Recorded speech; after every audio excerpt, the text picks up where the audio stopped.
From the land to Grant University in Urbana-Champaign, Illinois, this is the Closing Market Report. It is the 29th day of July, 2025. I'm Extension's Todd Gleason. Coming up, we'll talk about the commodity markets with Naomi Blohm. She's at TotalFarmMarketing.com out of West Bend, Wisconsin. I'll bring you up to speed on some of the ag news for the afternoon, and we'll hear from Dan O'Brien at Kansas State University. He'll explore with us the topic of biofuels, ethanol in particular, as well as renewable diesel. And then we'll turn our attention to the weather forecast as we work through the end of the program with Don Day at Day Weather in Cheyenne, Wyoming on this Tuesday edition of the Closing Market Report from Illinois Public Media. It is public radio for the farming world, celebrating 40 years of this program and more than 10,000 episodes. Todd Gleason services are made available to WILL by University of Illinois Extension. September corn for the day settled at $3.89 That was down 4.5 cents. December at $4.11, 3 lower, and the March at $4.28 down 2.5 cents. August soybeans $9.81 7 lower. September down 3 at $9.89 and new crop November soybeans $10 9.5 2 cents lower. Bean meal futures down $3.20. The bean oil up 99 cents. Wheat futures soft red down 8.75.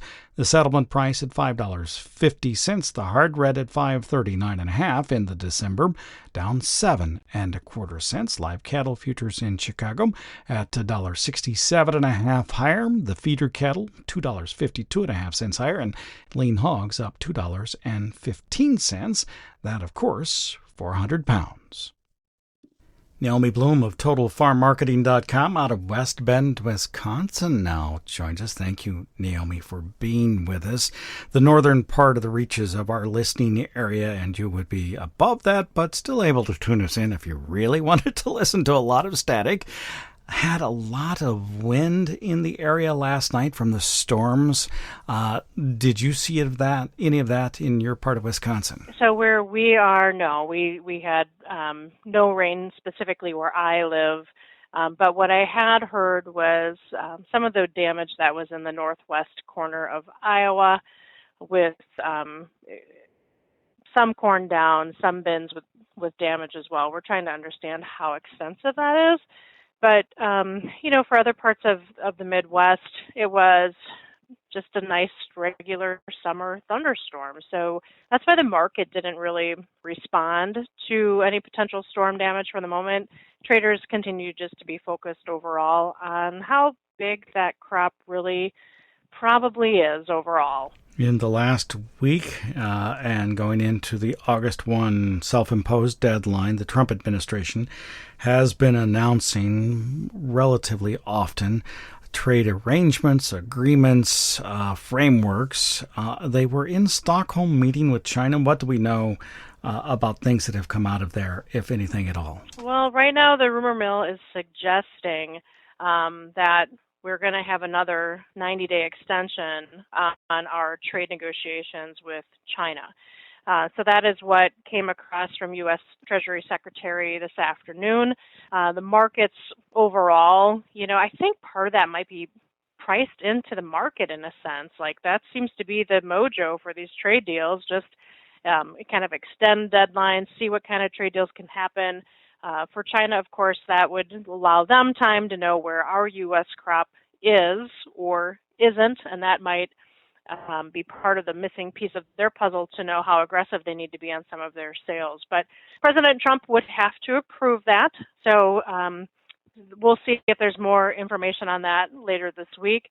And, of course, waiting to hear how, just in general, the August 1 trade tariff deadlines are going to be met and who is going to be negotiating this week. So we might see grain markets continue to hold in this kind of quiet pattern for the moment until we get a better understanding of the trade deals and what that would mean for our export demand. This would lead the reciprocal tariffs that China has had in place. Two sets, actually. One that had been in place, I think, since 2018, 19, and then a new set that was put on in January for both corn and soybeans, additionally added together, that is. So that would put us through a large part of the marketing season, particularly for soybeans to China.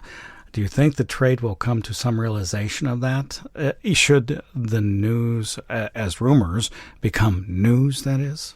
Well, I think traders are really going to want to try and more be focused on a specific quantity of export sales versus just the rhetoric of what a trade deal says from the standpoint of percentages. We want to know how many beans China is buying because so far they haven't bought anything for the new crop beans, and that's what traders are anxious about. On August 12th WASDE report, we'll see, is the USDA going to stick with the number that they have for exports, closer to that 1.7 billion bushel number for exports out that we're going to be sending out to the world? So will the USDA still stick with that number on the August WASDE, or are they going to change it? The traders want to see hard numbers from China and some official purchases on morning export sales and the weekly export sales. Now let's talk about old crop. For corn particularly, there may be some soybeans left out there as well to sell. Producers were hoping to be able to catch a seasonal. We talked about that with you through the month of May, June, and July. That did not develop primarily because the weather was so darn good in much of that time frame. Now they are faced with a futures market that is looking forward and really not worried about rationing supplies at this point. How do they manage the local basis pops against what they see, quite likely, as a futures price they are unwilling to take? Yeah, that's going to be a challenge. So the futures market probably continues to drift lower, but anytime your local basis market might see a pop as far as maybe an ethanol plant wanting to just get some grain in for the next couple of weeks, that might be your best opportunity if you have corn in the bin that needs to get moved before this new harvest comes to town. With the harvest expected to be big, some of these end users are going to probably keep their basis a little bit wider for as long as they can, knowing that there's a big crop coming. So unfortunately, I don't have a lot of great news to be able to share on that front. It would take a really unforeseen disaster to show up on the yields in order to make end users panic. So whatever you can see a slight basis play, maybe use that to your advantage. But right now, from a seasonal perspective, from a technical perspective, corn prices probably continue to drift sideways to lower for another few weeks. And we'll start to look for that harvest low in the latter part of August. So you think the contract low we have in place may not be the harvest low at this time? Oh, I think we're going lower yet, unfortunately. Just from a technical perspective, when I look at the daily chart of September corn futures, with today's move lower, we broke a short-term support area, and the next downside target looks to be about 375 for the September corn chart. So that's still, we finished today around 389, so we've got a little bit lower to go. And I think it'll be kind of just a slow drift lower, but from a technical standpoint, the RSI, the stochastics on daily charts are suggesting that there would be more room to go lower before we have a reason to turn around and get higher. And do you have a similar set of numbers for soybeans? Yeah, so looking with November new support at the $10 area, my best guess would be that beans stay in a little short-term range-bound pattern where $10 is support and $10.25 is resistance, just until we get a better idea more of the August weather, how the pod filling might be going, and what the yield potential could be. And then a lot of it is going to hinge on this August WASDE report. We're going to see if the USDA just leaves the soybean yield unchanged. That's what we want to watch. And we also really, of course, as I said earlier, need to be keeping an eye on the exports for soybeans. But between now and that August WASDE, I think prices are going to be a little bit calm, maybe a little bit benign, and just trade in a lackluster sideways pattern. Thank you much, Naomi. I appreciate it. Thank you. That's Naomi Blohm. She is with TotalFarmMarketing.com.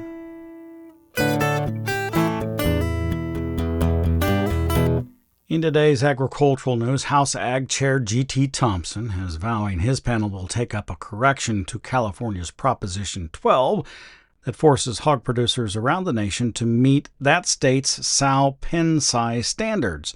The Supreme Court in 2023 narrowly upheld Prop 12 despite the Constitution's Commerce Clause and said it's up to Congress to fix the nationwide hog industry impact of California's referendum.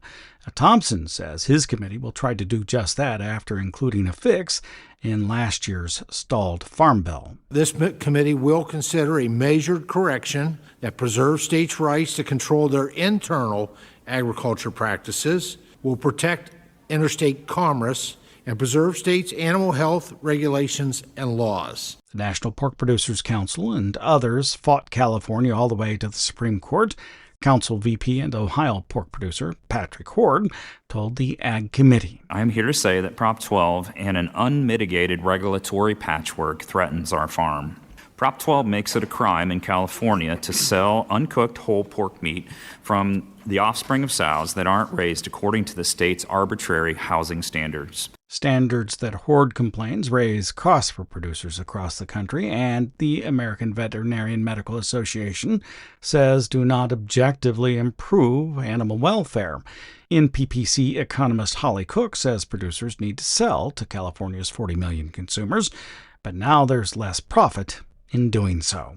For farms with group pen gestation systems, converting barns to be compliant may mean a 30 to 40% decline in production, a result of having fewer sows combined with reduced efficiencies.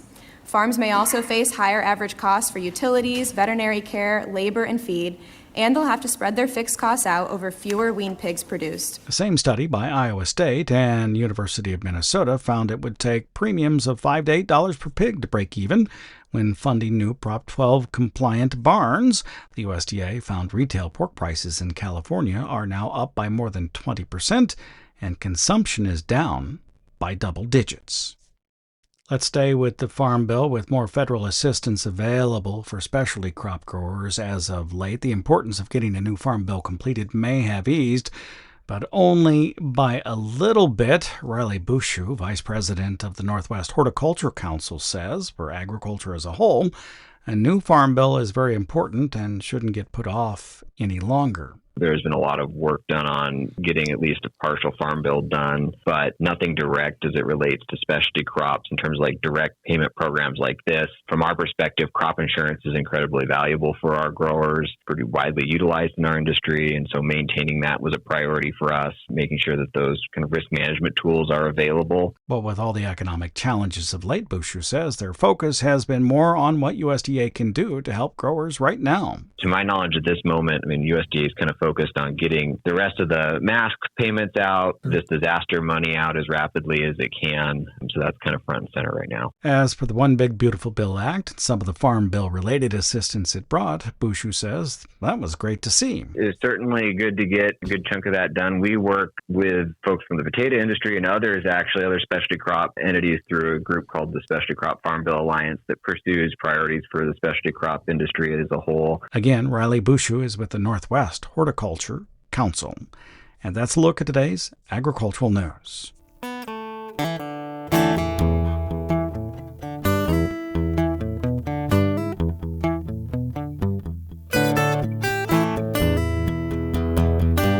We're now joined by Dan O'Brien from Kansas State University. You can find him online at agmanager.info.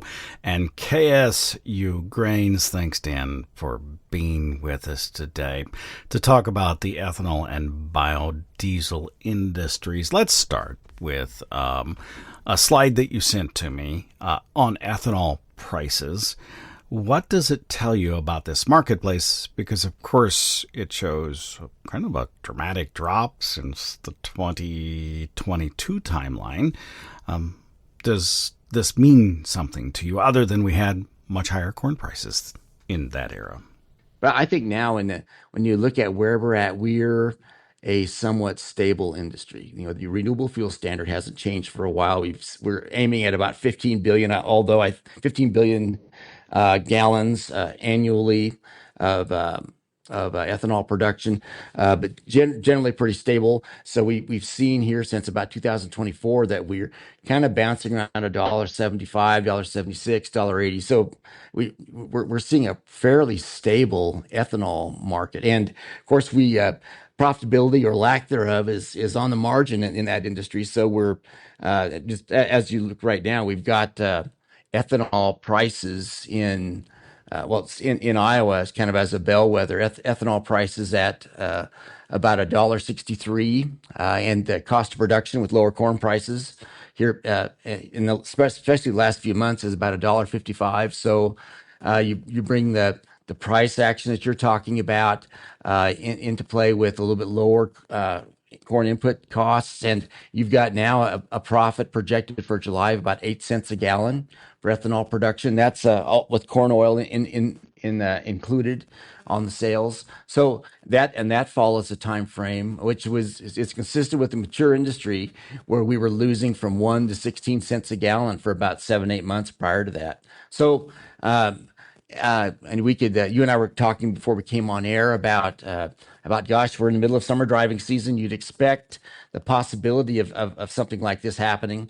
Yet when you look back, it could have all been derailed if we'd had a dry spell and the corn market had been up, but it's not. So we're at a situation right now where the ethanol plants are holding up decently profit wise. And in terms of corn and ethanol market outlook, we'll come into fall. We could see some weakening perhaps of ethanol prices, but we also could see if unless something derails the strong production prospects that we have for corn, probably see lower corn prices as well. So it looks like right now, from a judicious, cautious point of view, that we're looking at about a break even to a little bit of a profit situation and for ethanol production heading from now into fall. A lot of that predicated on sideways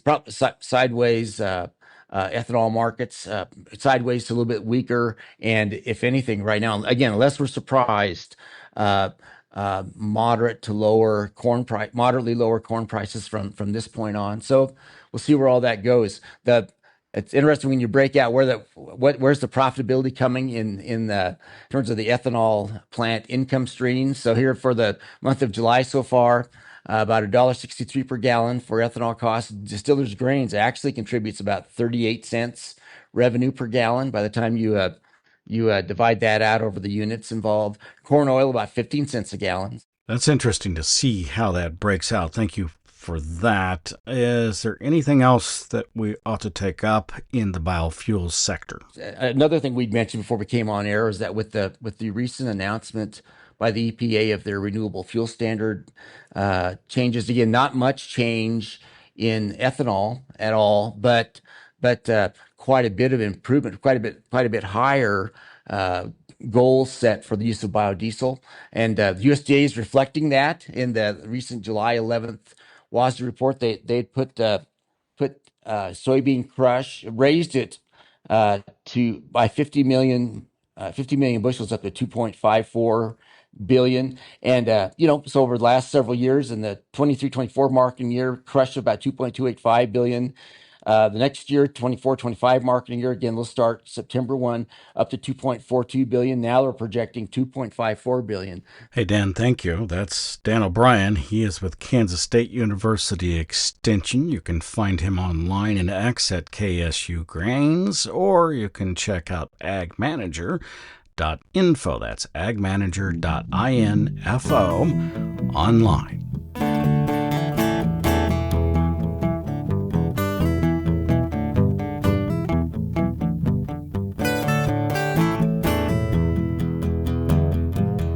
Let's turn our attention now to the weather forecast. Don Day is here with Day Weather. He is in Cheyenne, Wyoming. What's the weather like where you are today? I'm expecting some cool weather here later in the week.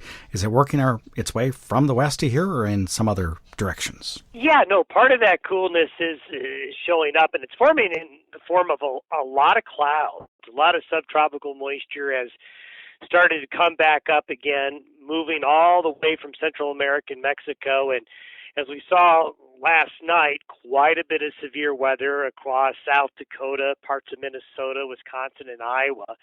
And that subtropical moisture going around the high that's over the central and eastern parts of the United States will continue to feed more shower and thunderstorm development here over the next 5 to 7 days. And we're also going to see, you mentioned cooler weather, it is going to allow a shift to happen across really all of North America that will lead to, in the 7-day period coming on up, we're just going to go in reverse. We're going to see temperatures going the other way. Temperatures look to be below average as we put an end to this current heat spell.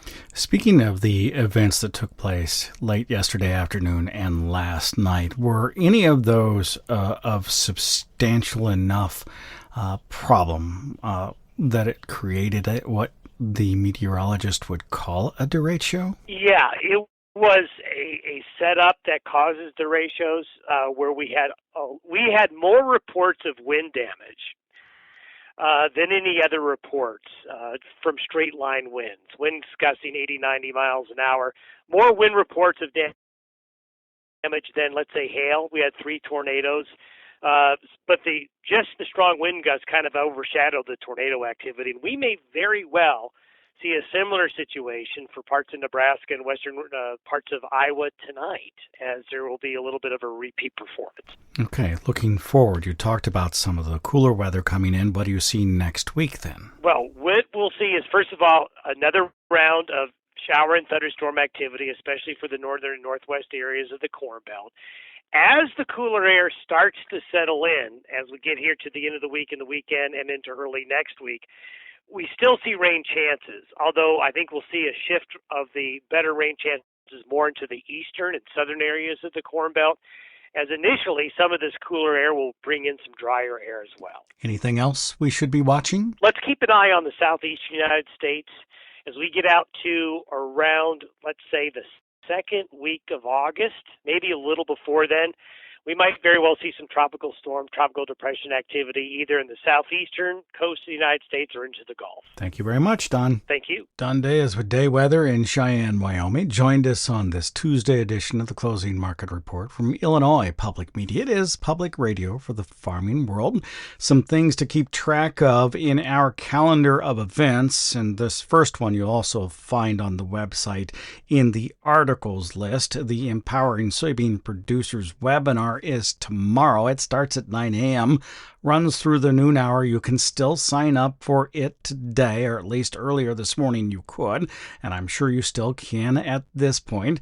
And then on Thursday, the Illinois Soybean Association will hold its Illinois Soy Legislative Town Hall in Bloomington. There's a way through the Illinois Soybean Association to sign up for that event. And at 11 a.m., I'll host a One Big Beautiful Bill Act Tax Changes webinar with Bob Ray, the strategic planning you'll need to take for your farming operation this year and into the future, as the changes will be put into place from that legislative bill signed earlier this month. All of these details are in our website. Look into the calendar of events at the bottom of the page. They're all 3 marked in red. You have a good afternoon. I'm Illinois Extension's Todd Gleason.